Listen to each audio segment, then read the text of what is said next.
bet you eat pussy, but only with the crust cut off first.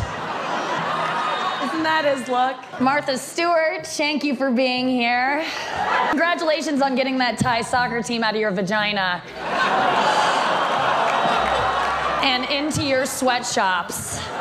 That's where they are now. Surprisingly, Martha said that prison food wasn't that bad, just, you know, as long as it was clean shaven. So she loves attention to detail. I'm terrified of her.